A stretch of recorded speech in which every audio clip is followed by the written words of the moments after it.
नमस्कार, ये वक्त हुआ स्पेशल रिपोर्ट का। मैं रविंद्र सिंह आपके साथ। पीएम मोदी का आध्यात्म से कितना गहरा जुड़ाव है, ये किसी को बताने की जरूरत नहीं है, लेकिन चुनाव प्रचार जैसे बेहद व्यस्त कार्यक्रम के साथ साथ आध्यात्म पथ पर पीएम मोदी जिस तरह से चलते हैं उससे लोग हैरान हो जाते हैं। हर बार की तरह इस बार भी लोकसभा के चुनावों में पीएम मोदी ने मठ, मंदिर, दर्शन, पूजन और जप तप करते हुए कैसे इस चुनावी अभियान का आगाज किया और कैसे उसको पूरा किया, आइए इस रिपोर्ट में देखते हैं।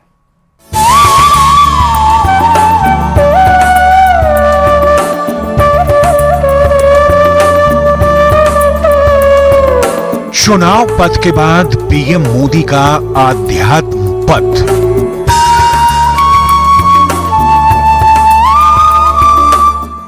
साधना से संयम का पथ,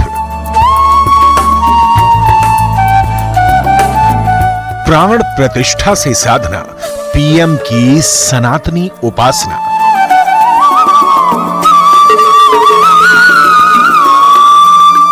जप से जग कल्याण, तप से तपस्वी, ध्यान से धर्मवीर, साधना से सन्यासी और उपवास से उपकारी।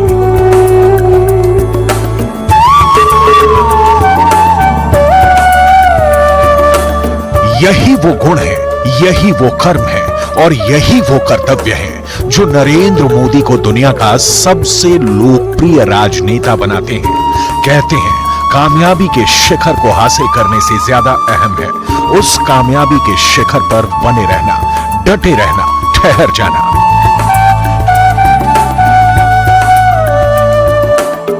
पिछले 25 बरस से पीएम मोदी भी कामयाबी के सर्वोच्च शिखर पर न सिर्फ आसीन हैं, बल्कि इस कदर ठहर चुके हैं कि उन्हें वहां से डिगा पाना किसी के बस की बात नहीं है।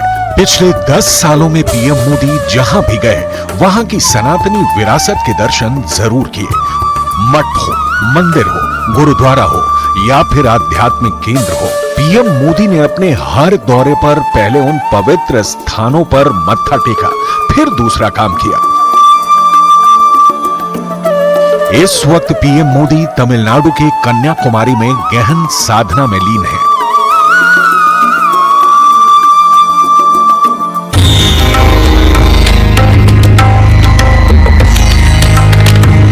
सिर्फ इसी महीने की बात करें तो पीएम मोदी ने 11 प्रमुख मंदिरों के दर्शन पूजन किए।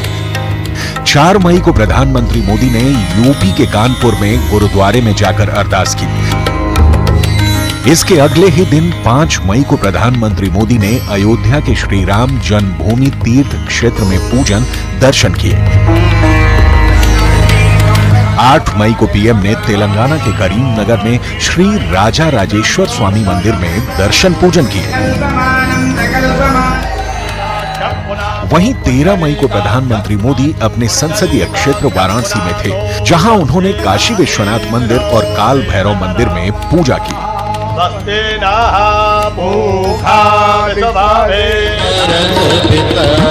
इसके बाद 13 मई को ही प्रधानमंत्री ने पटना साहिब के तख्त श्री हरमिंदर जी में मत्था टेका और अरदास की।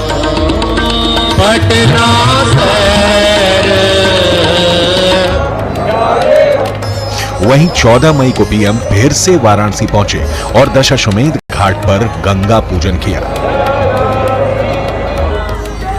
20 मई को प्रधानमंत्री ने ओडिशा के श्री जगन्नाथ मंदिर में जाकर पूजा की।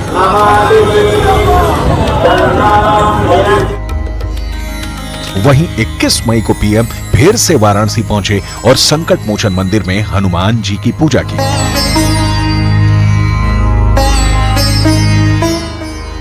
28 मई को प्रधानमंत्री ने कोलकाता में स्वामी विवेकानंद की प्रतिमा पर श्रद्धांजलि अर्पित की और विवेकानंद के घर के अंदर शिव मंदिर में पूजा की।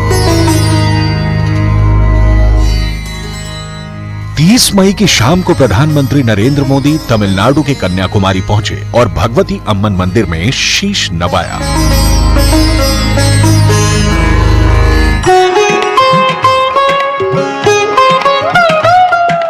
पिछले 10 बरस में पीएम मोदी ने भारत की सनातनी विरासत को न सिर्फ संजोया है, बल्कि अपने जप तप और आध्यात्मिक गतिविधियों से जन जन में आध्यात्मिक चेतना की अलख जगाई है।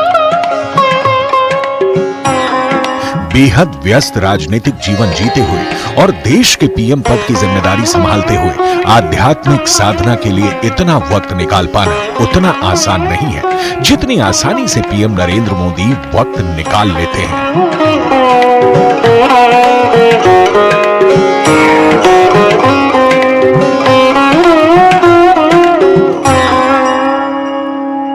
ब्रेकिंग न्यूज आ रही है इस वक्त जयपुर से। गौशालाओं के अनुदान बिलों के भुगतान में देरी होने पर मुख्यमंत्री नाराज हैं। जी हां, मुख्यमंत्री भजनलाल शर्मा ने आज मीटिंग में इस बात पर नाराजगी जाहिर की है। गौशालाओं के अनुदान बिलों के भुगतान में देरी को लेकर मुख्यमंत्री नाराज हैं। गौपालन सचिव विकास सीताराम भाले को निर्देश दिए गए हैं अनुदान संबंधित बिलों को तत्काल प्रभाव से निस्तारण किया जाए। गौशालाओं से जुड़े हुए मामलों में लापरवाही बर्दाश्त नहीं होगी। गौशालाओं में चारे पानी की कोई परेशानी नहीं होनी चाहिए, सुनिश्चित किया जाए। यह बात मुख्यमंत्री भजनलाल शर्मा की तरफ से कही गई है। प्रदेश की सभी गौशालाओं का निरंतर फीडबैक होना चाहिए।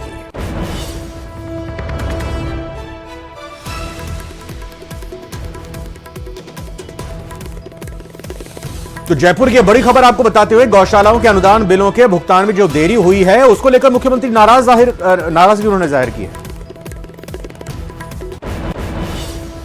एक बार फिर से बात प्रधानमंत्री नरेंद्र मोदी की करते हैं, जिनका ध्यान शुरू होने के साथ विपक्ष के हमले भी तेज हो गए हैं। इंडिया गठबंधन पीएम के ध्यान करने पर उनका मजाक उड़ा रहा है।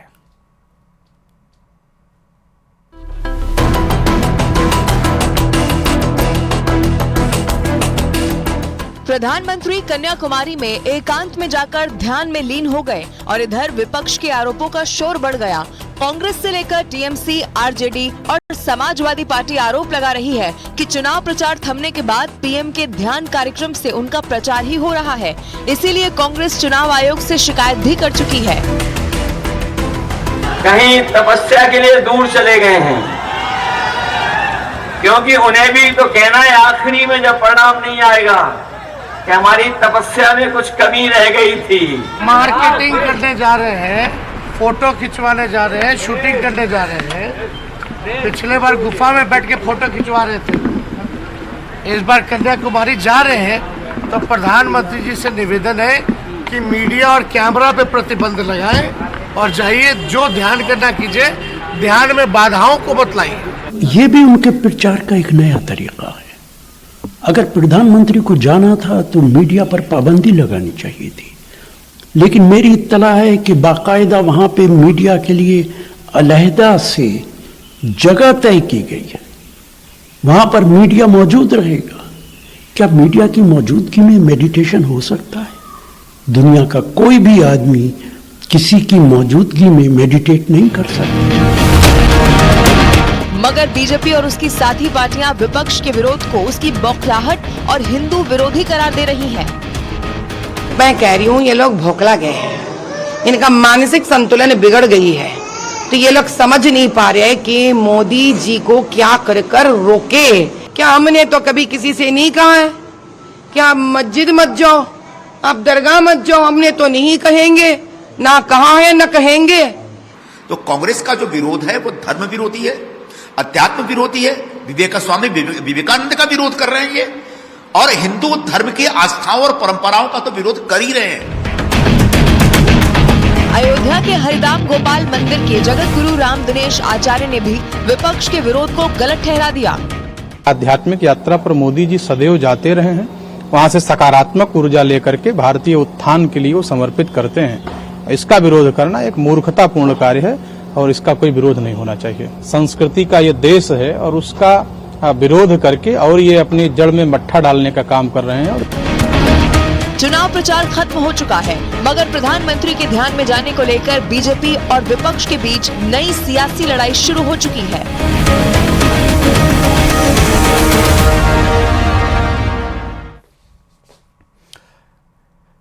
शनिवार को 2024 लोकसभा चुनाव के आखिरी फेज की वोटिंग होने जा रही है।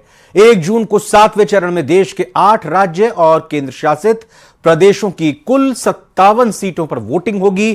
कई वीआईपी उम्मीदवारों की किस्मत का भी फैसला होना है। लोकसभा चुनाव में सभी दलों के नेताओं ने पूरी ताकत झोंक दी है। अब आखिरी फेज के चुनाव के बाद सभी की नजरें 4 जून को आने वाले नतीजों पर टिकी होंगी।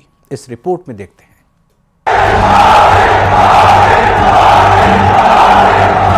इंडिया गठबंधन जिंदाबाद। लोकसभा चुनाव 2024 अपने आखिरी दौर में पहुंच चुका है। शनिवार को 7वें दौर में केंद्र शासित प्रदेश चंडीगढ़ और 7 राज्यों की 57 सीट पर मतदान होगा। इसमें कुल 904 उम्मीदवार मैदान में हैं। बिहार की 8 लोकसभा सीट पर 134 उम्मीदवार, तो झारखंड की 3 लोकसभा सीट पर 52 उम्मीदवार मैदान में। आखिरी फेज में बिहार की 8 लोकसभा सीट पर वोटिंग होगी। इनमें पाटलिपुत्र, पटना साहिब, आरा, बक्सर, सासाराम, काराकाट, जहानाबाद और नालंदा शामिल हैं। तो झारखंड की भी 3 सीट दुमका, गोड्डा और राजमहल सीट शामिल है। आखिरी फेज में बिहार में एनडीए की सबसे बड़ी चुनौती स्ट्राइक रेट बनाए रखने की होगी। पिछली बार 8 सीट पर एनडीए को जीत मिली थी। आरके सिंह, रविशंकर प्रसाद, रामकृपाल यादव के भाग्य का फैसला होगा। तो मीसा भारती, उपेंद्र कुशवाहा और पवन सिंह की प्रतिष्ठा भी इस बार दांव पर है। बात यदि झारखंड की करें तो संथाल इलाके के दंगल में दुमका सीट पर बीजेपी की सीता सोरेन और नलिन सोरेन, गोड्डा में बीजेपी के निशिकांत दुबे और कांग्रेस के प्रदीप यादव के साथ ही राजमहल सीट पर बीजेपी के ताला मरांडी और जेएमएम के विजय हांसदा के बीच सीधी टक्कर है। आखिरी फेज के चुनाव के बाद सभी की नजर 4 जून को आने वाले नतीजे पर टिकी होगी, जब सभी फेज की सीट पर हुए चुनाव का रिजल्ट सामने आएगा। Bureau report, news 18।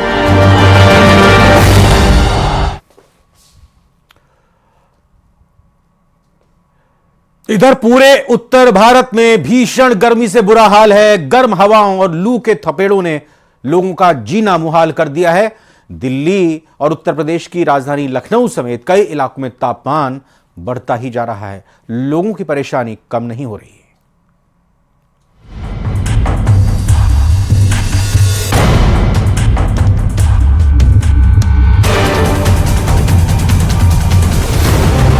प्रचंड गर्मी का प्रहार।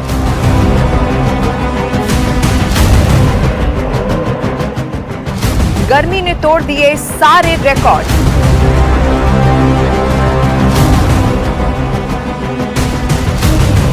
यूपी से बिहार, दिल्ली से राजस्थान, गर्मी हुई जानलेवा।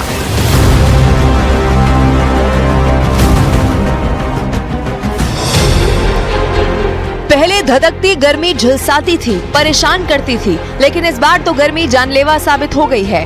उत्तर भारत का शायद ही कोई शहर बचा हो जो गर्मी से धधक ना रहा हो। पिछले 24 घंटे में अलग अलग शहरों में गर्मी से 20 से भी ज्यादा लोगों ने अपनी जान गंवा दी। बिहार के औरंगाबाद में भीषण गर्मी के बीच 12 लोगों ने दम तोड़ दिया। वहीं उत्तर प्रदेश के कौशाम्बी में भी पिछले 24 घंटे के अंदर 6 लोगों ने अपनी जान गंवा दी। बिहार के जहानाबाद में भी 3 लोगों की गर्मी से जान चली गई। वहीं मध्य प्रदेश के मुरैना में लू लगने से 2 बच्चों की मौत हो गई, जबकि दौसा में एक ट्रक के अंदर से झुलसा हुआ शव बरामद किया गया, जिसके बाद ये आशंका जताई जा रही है कि हीट स्ट्रोक की वजह से शख्स की मौत हुई है। उत्तर प्रदेश, राजस्थान से बिहार तक उत्तर भारत के सभी राज्य भीषण हीट वेव की चपेट में हैं। तमाम इलाकों में अधिकतम तापमान 48 डिग्री सेल्सियस के पार पहुंच रहा है। ये 3 तस्वीरें बढ़ते तापमान से लोगों की परेशानी बढ़ाने वाली हैं। मध्य प्रदेश के हरदा में स्कूल पहुंचे छात्रों का गुस्सा तब 7वें आसमान पर पहुंच गया, जब टीचर खुद कूलर में बैठ गए और छात्र गर्मी में परेशान होते रहे। वहीं राजस्थान के दौसा पहुंचे मरीजों को आइस शेक दिया गया ताकि उन्हें तत्काल आराम मिल सके और इसके बाद कुछ मरीजों को जयपुर रेफर किया गया। वहीं बढ़ते तापमान के बीच उत्तराखंड के बागेश्वर के जंगलों में पेरूल गिरने से आग धधकने लगी, जो लोगों की परेशानी को और बढ़ा रही है। हालांकि मौसम विभाग से जुड़े एक्सपर्ट के अनुसार आग की भट्टी बन चुके इस मौसम से जल्द ही राहत मिलेगी। अगले 3 से 4 दिनों में जम्मू कश्मीर में हल्का सा वेस्टर्न डिस्टर्बेंस आने की संभावना है। उससे तापमान में गिरावट देखने को मिलेगी और इस भीषण गर्मी से राहत मिलने की उम्मीद है। ग्रामीण क्षेत्र में व्याप्त दिक्कतें और पंचायत स्तर पर होने वाली राजनीति की बहुत सुंदर तस्वीर पंचायत वेब सीरीज में फिल्माई गई है। पहले और दूसरे पार्ट खासे हिट रहे और अब इसका तीसरा पार्ट 28 मई को कई ओटीटी प्लेटफॉर्म पर रिलीज होते ही चर्चाओं में आ गया है।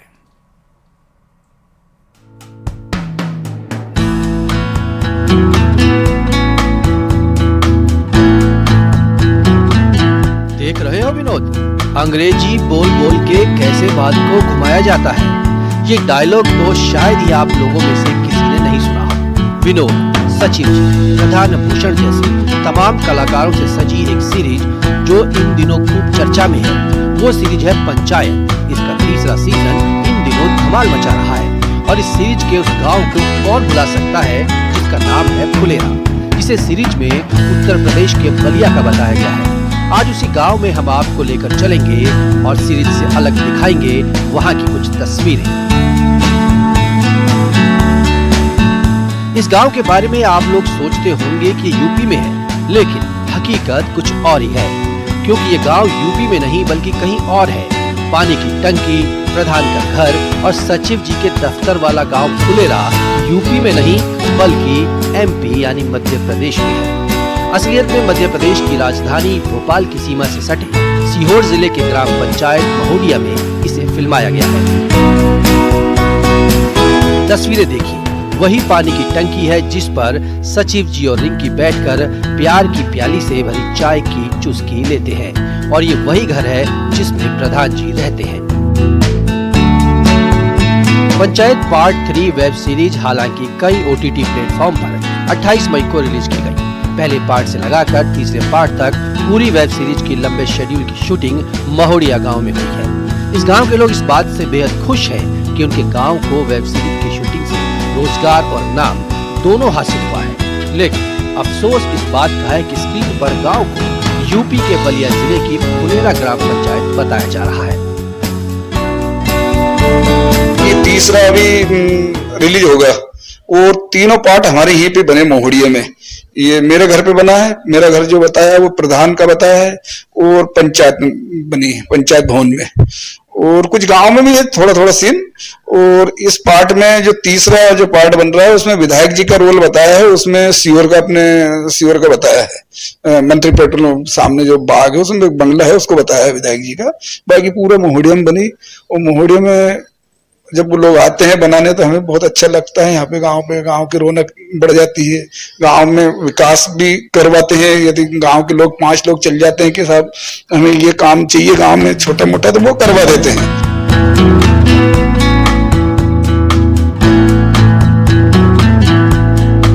पूरी वेब सीरीज बांधे रखती है। हर पल ऐसा लगता है कि ये कहानी हमारे जीवन के इर्द गिर्द बुनी गई है। गांव की हर एक तस्वीर को सामने रखती है। भले महोडिया गांव को सीरीज में फुलेरा नाम दिया गया है, लेकिन इससे यहाँ के ग्रामीण खासे खुश नजर आए। अब सीरीज के साथ साथ गांव को भी लोग पहचानने लगे हैं। सीहोर से न्यूज़ 18 के लिए प्रदीप एस चौहान की रिपोर्ट। कर्नाटक में सेक्स स्कैंडल के मुख्य आरोपी सांसद प्रज्वल रेवन्ना को एसआईटी ने गिरफ्तार कर लिया है। जर्मनी से भारत पहुंचने पर बेंगलुरु एयरपोर्ट पर फ्लाइट लैंड होने के कुछ ही देर बाद एसआईटी ने प्रज्वल को गिरफ्तार कर लिया। आइए इस रिपोर्ट में देखते हैं।